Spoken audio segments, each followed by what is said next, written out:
En ces temps de confinement, j'ai invité Pierre Medevielle à participer à nos entretiens. Ancien pharmacien, sénateur de la Haute-Garonne et membre de l'OPE-CST, Office parlementaire d'évaluation des choix scientifiques et technologiques, il nous livre son point de vue sur la gestion de la pandémie sur un territoire qui s'étend de Toulouse jusqu'aux Pyrénées.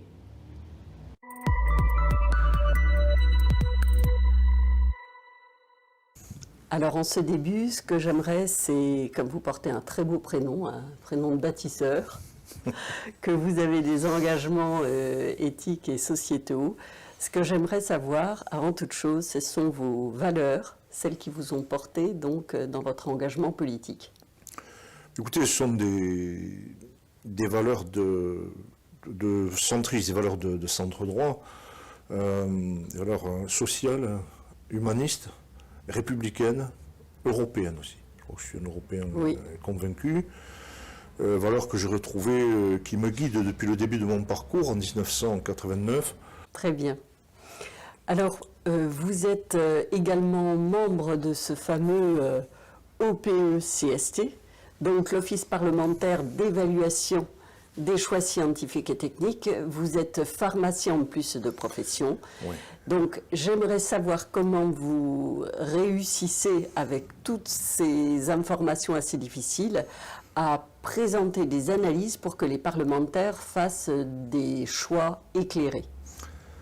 Alors, c'est le... Bon, tout d'abord, je précise que je me suis bien allégé au niveau emploi du temps au début de mon premier mandat, en 2014, puisque j'ai cessé mes fonctions de pharmacien d'officine. Et c'est vrai que ça m'aide évidemment dans la pratique de mon mandat au quotidien, surtout quand on touche à des sujets scientifiques. Nous faisons pas mal de déplacements à l'INRA, à l'Institut Pasteur, où nous essayons de nous tenir au courant de tout ce qui est nouveau. Et quand je m'adresse plutôt aux sénateurs de Haute-Garonne, avec les conséquences que ça a eu sur le tourisme de montagne, ce second confinement, qu'est-ce que vous me dites ? Ben c'est catastrophique. Je crois que le tourisme de montagne a mis un genou à terre, comme le tourisme estival. Autant cet été, on a vu une explosion du tourisme estival sur les côtes françaises, avec les gens qui ne sont pas partis à l'étranger, des taux de fréquentation qui n'avaient jamais été atteints. Tout à fait. Pourtant, bon, ça a été le dur retour à la réalité pour le tourisme de montagne, notamment dans les Pyrénées, dans les Alpes aussi. Mais globalement, c'est extrêmement dur pour le secteur du tourisme, l'hôtellerie, la restauration, les saisonniers qui travaillent dans ces stations. Exactement, mais voyez, précisément dans les Pyrénées, l'ARS avait pris des mesures pour faire également des tests massifs en station. Il y a eu 4 stations concernées, et pour autant, on n'a pas ouvert. Et il semblait que par exemple, côté suisse, tout était fait pour qu'on garde une distance dans les queues aux remonte-pentes, que ce soit un siège sur 2 et autres. Pourquoi on n'a pas fait ça? Alors qu'on est en plein air et que la neige était bonne. Oui, pour une fois dans les Pyrénées, nous avions de la neige à Noël. Puis nous avons eu double punition, puisque nous avons été indemnisés sur la saison d'avant, qui était catastrophique. Enfin, bref, oui. Je crois que ce qu'a voulu éviter le gouvernement, c'est le brassage de population pendant les vacances de Noël. Non, moi personnellement, après en dehors des vacances scolaires, je pense qu'une ouverture aurait été possible. Aurait été possible les week-ends, la semaine. Bon, évidemment, c'est pas le maximum de fréquentation. Financièrement, c'est pas tout, mais bon, je pense qu'on va arriver à la réouverture des restaurants assez rapidement. Alors après, moi, ce que je souhaiterais voir, quand nous allons réouvrir, c'est bon, meilleur respect quand même des règles sanitaires. Cet été, on a vu absolument n'importe quoi. Si on veut arriver cet été à reprendre une vie économique à peu près normale, une vie sociale normale, il faut absolument arriver à 30 millions de personnes vaccinées, plus l'immunité acquise de groupe, et c'est indispensable. Pourquoi est-ce qu'il n'y a pas ce basculement vers le bon sens? Moi, je pense qu'à un moment, les Français ou certaines catégories ont besoin de coups de pied dans le derrière, peut-être. Mais ce n'est pas eux qui décident si on va interdire ou pas le vaccin. Voilà, mais c'est pour ça qu'à un moment, il aurait fallu prendre des mesures plus autoritaires. Je pense au personnel soignant. Moi, j'étais soignant hospitalier, en plus de mes activités officinales. Quand il y a eu des problèmes d'hépatite B, nous avions eu une vaccination obligatoire. Pour les soignants, pour le personnel hospitalier, pour le personnel des EHPAD, vaccination obligatoire et prioritaire. Et à partir du moment où il y a des formes asymptomatiques du virus, l'isolement est indispensable. Si on n'isole pas les gens qui sont positifs, ça ne sert à rien de faire des tests.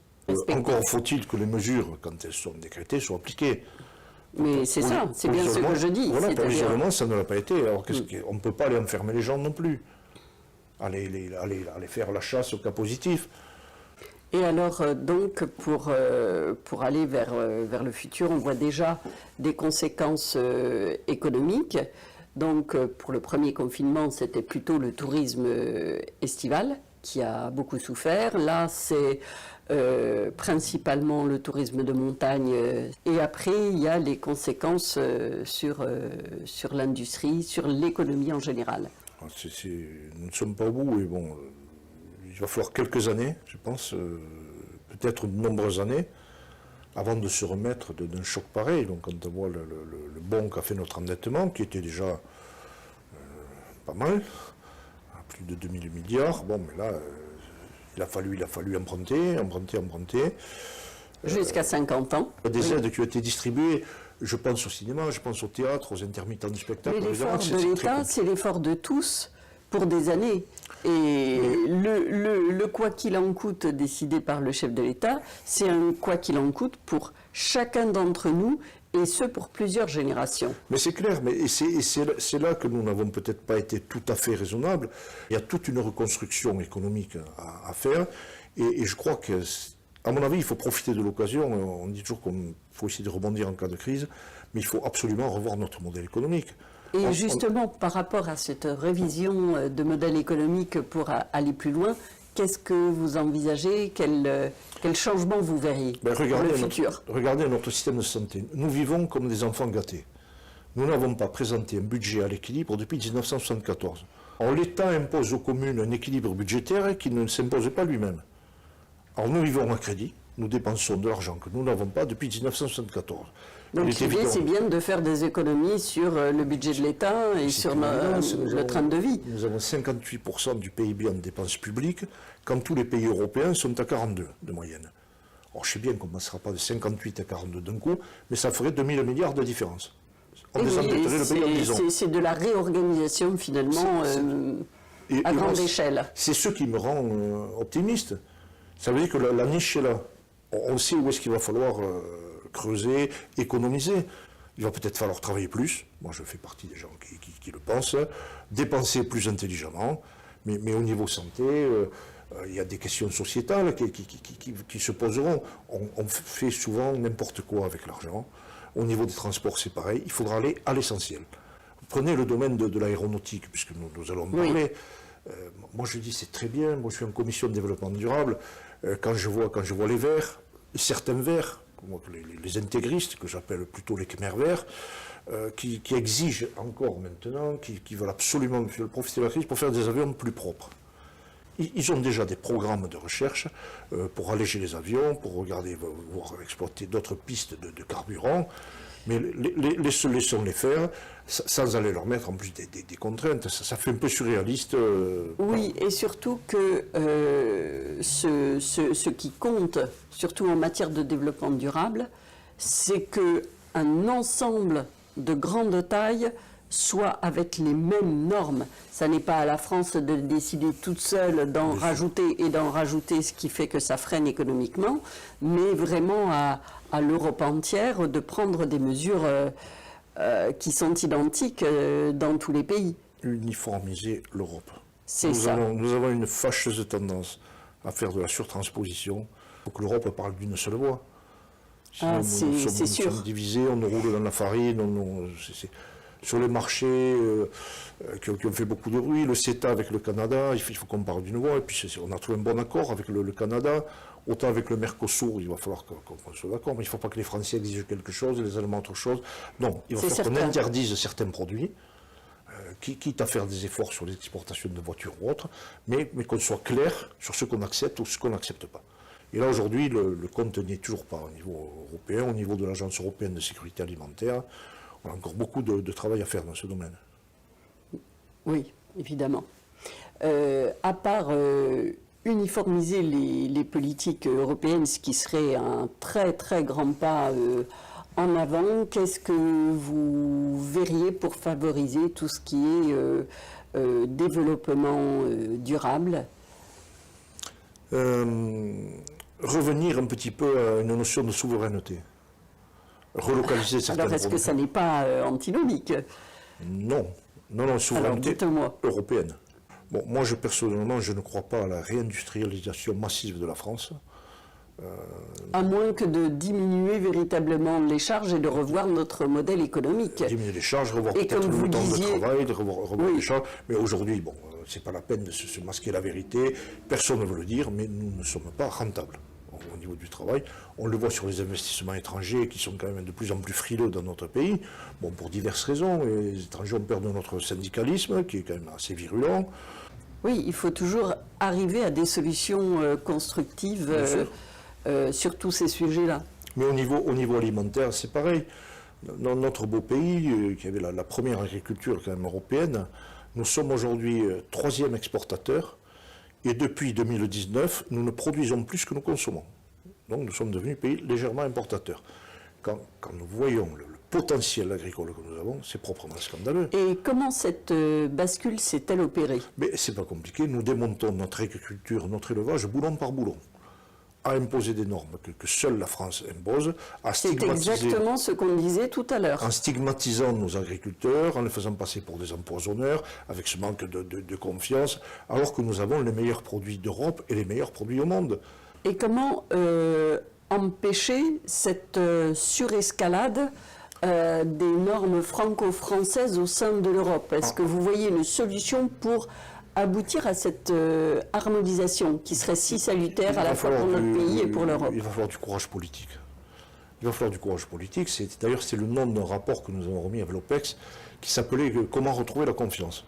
C'est-à-dire que la confiance repose déjà sur le fait de dire les choses clairement et d'appliquer ce que l'on a décidé. Oui. Qui va soutenir un gouvernement? C'est la représentation nationale. C'est clair. Le Sénat et l'Assemblée. Si le gouvernement ne sent pas le soutien de la représentation nationale, il ne peut rien faire. Alors, j'aime bien que vous parliez de la confiance, parce que ça, c'est quelque chose qui doit rayonner absolument en tout domaine, et dans le domaine financier, puisque ça, c'est aussi ce qui est mon territoire, c'est essentiel. Donc, avoir une économie confiante, c'est avoir des marchés demain qui se porteront bien. On a un peu travaillé sur les nouveaux systèmes de crowdfunding, de crowdlending, tout à fait. Qui représentent à mon avis une voie très intéressante. D'ailleurs, moi j'étais intervenu pour demander à ce que certaines sociétés de crowdlending puissent bénéficier des dispositifs de prêts garantis par l'État. On avait été interpellé par la grande distribution, je ne le citerai pas, mais qui était prête à financer ses fournisseurs. Et là, c'est intéressant parce qu'il y avait quand même un rapport de confiance entre le client, le fournisseur, par ces systèmes de financement participatif. Et surtout, essayer de gagner la confiance des épargnants. Oui, et de réorienter l'épargne des ménages, oui, et qu'ils aient confiance justement en cette économie. Alors peut-être que la confiance viendra du bas pour montrer l'exemple à la représentation nationale. C'est très intéressant ce que vous dites. Moi, je crois de plus en plus que l'exemple doit venir du bas. La réforme de François Hollande sur le cumul des mandats, mais ça a été une erreur monumentale. Il faut toujours un ancrage. Mais ça a été couper le lien des parlementaires avec le territoire. C'est une erreur, mais grossière. Est-ce que vous pensez que les réformes peuvent venir de ceux qui en bénéficient? Écoutez, on l'a vu, bon, nous payons cher l'affaire Fillon au niveau des parlements. Le tout, c'est d'être soucieux du denier public. La transparence. Voilà. Sur la transparence parlementaire, moi je vous garantis qu'au Sénat, on ne peut pas faire grand-chose de plus aujourd'hui.